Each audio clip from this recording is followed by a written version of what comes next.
welcome to Brain Roots IAS. Today we will study sovereignty and scrutiny, unpacking the FCRA Amendment Bill 2026. देखिए 26 मार्च 2026 को लोकसभा में एक बहुत ही महत्वपूर्ण बिल पेश किया गया। नाम है the foreign contribution regulation amendment bill 2026 और ये बिल भारत में फॉरेन फंडिंग को लेकर जो पूरा का पूरा रेगुलेटरी फ्रेमवर्क है ना, उसे बदलने की क्षमता रखता है। गवर्नेंस और इंटरनल सिक्योरिटी के पर्सपेक्टिव से यह हमारे लिए एक बेहद जरूरी टॉपिक है। तो चलिए इस लेक्चर में हम इसके हर डायमेंशन को, हर पहलू को एनालिटिकली समझने की कोशिश करते हैं। तो चलिए एक बहुत ही बुनियादी सवाल से शुरू करते हैं। किसी भी देश में जो पैसा बाहर से आ रहा है उस पर आखिर नजर रखता कौन है? देखिए, जब पैसा देश के अंदर से आता है तो उस पर इनकम टैक्स, ईडी जैसी एजेंसीज की नजर होती है। लेकिन जब पैसा देश के बाहर से आता है, जिसे हम कहते हैं फॉरेन कंट्रीब्यूशन, तो उस पर नजर रखना और भी ज्यादा जरूरी हो जाता है। अब सवाल है क्यों? क्योंकि फॉरेन मनी का इस्तेमाल देश के इंटरनल अफेयर्स में दखलंदाजी करने, पॉलिटिकल इंस्टेबिलिटी फैलाने या नेशनल इंटरेस्ट के खिलाफ एक्टिविटीज को फंड करने के लिए किया जा सकता है। और बस इसी जरूरत से जन्म होता है फॉरेन फंडिंग को रेगुलेट करने वाले कानूनों का। अब देखिए, इन नए अमेंडमेंट्स को समझने से पहले हमें उस कानून की फाउंडेशन को समझना होगा जिस पर ये सारे बदलाव किए जा रहे हैं। After all, a strong foundation is key for a good mains answer, right? तो let's first understand India's foreign funding gatekeeper, the FCRA. FCRA यानी फॉरेन कंट्रीब्यूशन रेगुलेशन एक्ट असल में वो गेटकीपर है जो ये तय करता है कि कौन सा फॉरेन फंड किस ऑर्गेनाइजेशन को और किन शर्तों पर भारत में आ सकता है। तो ये एफसीआरए है क्या? इसका पूरा नाम है फॉरेन कंट्रीब्यूशन रेगुलेशन एक्ट 2010। इसका प्राइमरी ऑब्जेक्टिव, इसका मुख्य उद्देश्य है यह इंश्योर करना कि फॉरेन फंड्स का इस्तेमाल ऐसी एक्टिविटीज के लिए बिल्कुल ना हो जो इंडिया के नेशनल इंटरेस्ट को नुकसान पहुंचा सकती हैं। इस बात को समझना बहुत जरूरी है। इसेंशियली यह सिर्फ एक फाइनेंशियल रेगुलेशन लॉ नहीं है, बल्कि यह एक नेशनल सिक्योरिटी लॉ है। और इसका सबूत क्या है? इसकी नोडल मिनिस्ट्री ऑफ फाइनेंस नहीं, बल्कि मिनिस्ट्री ऑफ होम अफेयर्स है, जो इसके सिक्योरिटी डायमेंशन को साफ साफ हाईलाइट करता है। अच्छा, अब सवाल उठता है कि गवर्नमेंट ये कंट्रोल करती कैसे है? तो इसका कोर मैकेनिज्म है रजिस्ट्रेशन। मतलब भारत में काम करने वाले जितने भी नॉन प्रॉफिट्स हैं, जिन्हें हम आमतौर पर एनजीओस कहते हैं, अगर उन्हें फॉरेन डोनेशंस लेने हैं तो उन्हें मिनिस्ट्री ऑफ होम अफेयर्स के साथ एफसीआरए के अंडर रजिस्टर करना ही होगा। ये जो रजिस्ट्रेशन है ये 5 साल के लिए वैलिड होता है, जिसके बाद इसे रिन्यू कराना पड़ता है। तो ये एक पहला फिल्टर है, a primary gate keeping mechanism to monitor the receiving organisations. अब जरा इस पर नजर डालिए, ये है द प्रोहिबिटेड लिस्ट। ये कानून कुछ specific individuals and office holders को फॉरेन फंड्स रिसीव करने से पूरी तरह कंप्लीटली प्रोहिबिट करता है। क्यों? ताकि इंडियन डेमोक्रेसी, जुडिशरी, मीडिया और गवर्नेंस में किसी भी तरह के फॉरेन इंटरफेरेंस को रोका जा सके। यह हमारी सॉवरेनिटी, हमारी संप्रभुता को प्रोटेक्ट करने का एक डायरेक्ट टूल है। इसमें कौन कौन शामिल है? कैंडिडेट्स फॉर इलेक्शन, जर्नलिस्ट्स, जजेस, गवर्नमेंट सर्वेंट्स और मेंबर्स ऑफ एनी लेजिस्लेचर। चलिए अब आते हैं इस लेक्चर के सबसे जरूरी हिस्से पर, द 2026 पावर शिफ्ट। फाउंडेशन तो हमने समझ ली, अब हम देखेंगे कि इस नए अमेंडमेंट बिल में वो कौन से की चेंजेस हैं, वो कौन से मुख्य बदलाव हैं जो एफसीआरए के लैंडस्केप को पूरी तरह से बदल सकते हैं। इस बिल का सबसे रैडिकल, सबसे गेम चेंजिंग फीचर है एक नई डेजिग्नेटेड अथॉरिटी का इंट्रोडक्शन। इस अथॉरिटी को एनजीओस के एसेट्स पर अनप्रेसिडेंटेड कंट्रोल दिया जा रहा है।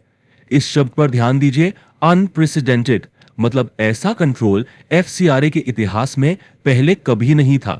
अब समझते हैं कि यह कंट्रोल असल में है क्या।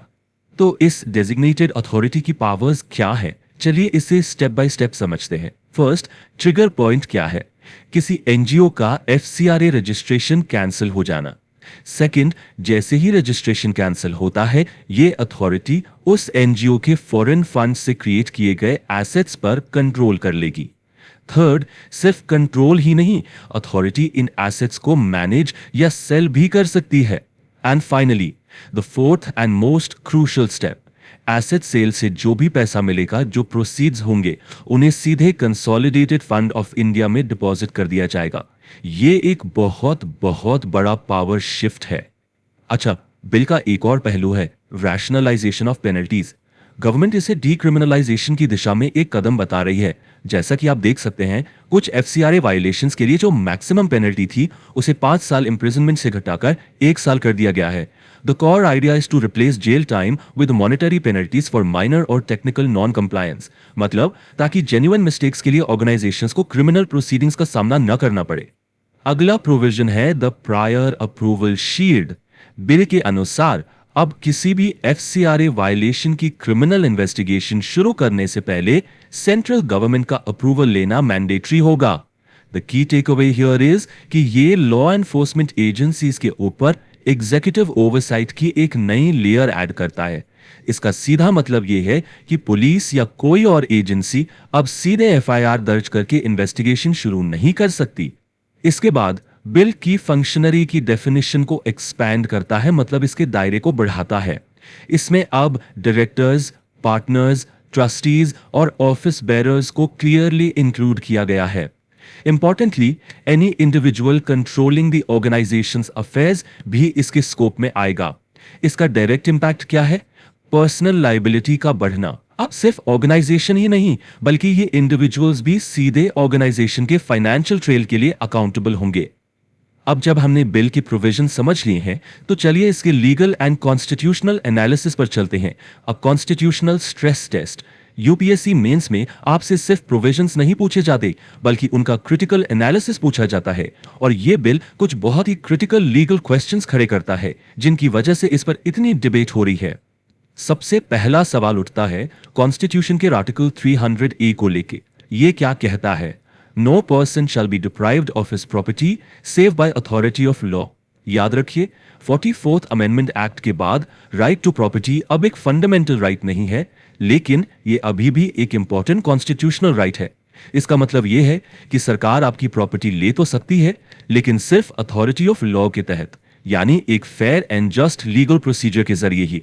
तो अब कंसर्न ये उठता है, जैसा कि क्रिटिक्स का मानना है, कि डेजिग्नेटेड अथॉरिटी को बिना किसी स्ट्रॉन्ग सेफगार्ड्स के एसेट्स को सीज और सेल करने की पावर देना आर्टिकल 300A का वायलेशन हो सकता है। सवाल यह है कि क्या यह प्रोसीजर जस्ट और फेयर है? यह कंसर्न तब और भी बढ़ जाता है जब एसेट्स डोमेस्टिक और फॉरेन दोनों फंड से बने हों। उस केस में एसेट्स को सेपरेट करना एक बहुत ही कॉम्प्लेक्स लीगल चैलेंज होगा। अब आते हैं प्रायर अप्रूवल डिबेट पर। यहां पर आर्टिकल 14 यानी इक्वालिटी बिफोर द लॉ का सवाल उठता है। गवर्नमेंट का स्टेटेड ऑब्जेक्टिव है एग्जीक्यूटिव ओवरसाइट रखना, ताकि लॉ का मिसयूज ना हो। बात सही लगती है, लेकिन पोटेंशियल कंसर्न यह है कि इससे सिलेक्टिव एनफोर्समेंट का रिस्क है। मतलब सरकार शायद अपने फ्रेंडली एनजीओज को इन्वेस्टिगेशन से बचा सकती है, और जो उसे क्रिटिसाइज करते हैं उनके खिलाफ इन्वेस्टिगेशन की इजाजत दे सकती है।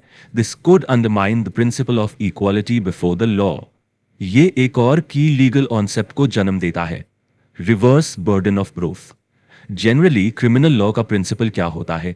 इनोसेंट अंटिल प्रूवन गिल्टी, जहां स्टेट को सरकार को गिल्ट प्रूफ करना होता है। लेकिन जब की फंक्शनरीज पर पर्सनल लायबिलिटी इतनी ज्यादा हो, तो burden of proof effectively state से शिफ्ट होकर एनजीओ और उसके ऑफिशियल्स पर आ जाता है। मतलब अब उन्हें अपनी इनोसेंस प्रूफ करनी पड़ेगी। इसका सिविल सोसाइटी ऑपरेशंस पर एक चिलिंग इफेक्ट पड़ सकता है, जहां लोग एनजीओ लीडरशिप रोल्स लेने से डरने लगे। तो अब आते हैं द बिग पिक्चर पर, सिक्योरिटी वर्सेस सिविल स्पेस। इन सारे प्रोविजंस और डिबेट्स के पीछे आखिर इस बिल का अंडरलाइंग ऑब्जेक्टिव क्या है? इसका मकसद क्या है? इस बिल के स्ट्रेटेजिक शिफ्ट को समझने के लिए 2020 और 2026 के अमेंडमेंट्स की तुलना करना बहुत इंसाइटफुल है।